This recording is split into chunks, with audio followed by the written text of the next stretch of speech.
Drew, just the ratings alone, not to mention the incredible games that we saw throughout the playoffs, other than that first round. What does that do for the value of the league? You as obviously an agent dealing with all these owners. I mean, this thing just keeps going up and up, doesn't it? I think it's at an all-time high. These have been the best games that I've seen in the 50 years that I've been watching the NFL. The ratings are unbelievable. What a bounce back from last year when the NFL took a huge hit without fans, with COVID.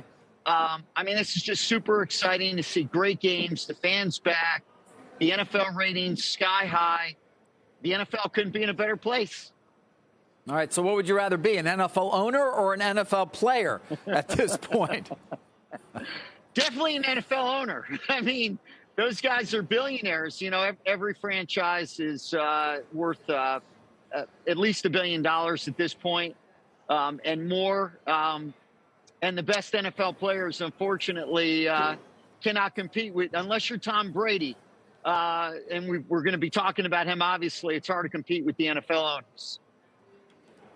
Hey, Drew, a lot of discussion about overtime, obviously, not just the rules, but just using it as a way to explain how deep and advanced these offenses and defenses and coaching staffs have become. All right. I mean, it's extremely hard to get an edge on another good team. Yeah, I mean, what we've seen in the playoffs is virtually every game has come down to the last play, and overtime has basically decided most of them.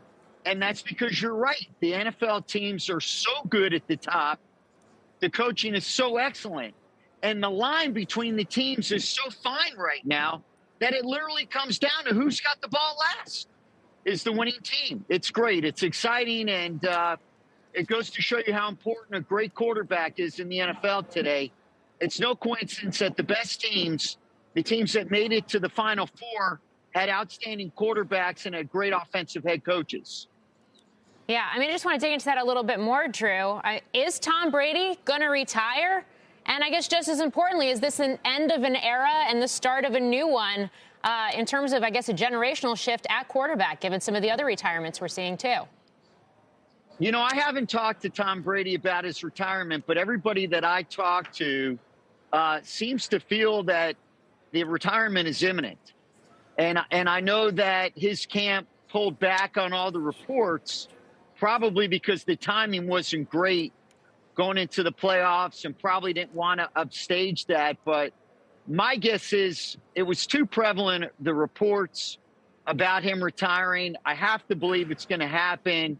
I would guess that he'll announce it in the next couple of days, probably to give Tampa some time to try and get another quarterback, which is not going to be an easy task. You can't replace Tom Brady, but sad to see him go. 22 incredible years, greatest player to ever play in the NFL. We've all been so lucky to watch his greatness. He'll be missed, that's for sure. Yeah. You mentioned coaching, of course. It is the time of year when a lot of the teams that aren't so lucky to have been in the playoffs are looking for new coaches. Some already have been announced. Drew, do you think the league's done enough to promote minority representation at that level? When you look on the sideline and you look at the coaches, it doesn't seem necessarily reflective of the league as a whole. I agree with that. No, I don't think enough has been done. Right now, I believe there's one black head coach, and that's Mike Tomlin. And that's not nearly enough. 70% of the league is made up of black players. It's ridiculous that there's only one black head coach. And we had a couple that were fired in this cycle, unfairly, in my opinion, and Brian Flores and David Culley.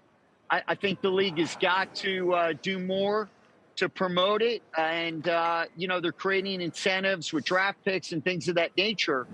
But until we have a fair representation when it comes to black coaches and black general managers in the NFL, there's going to be a very unfair disparity. Shepard Smith here. Thanks for watching CNBC on YouTube.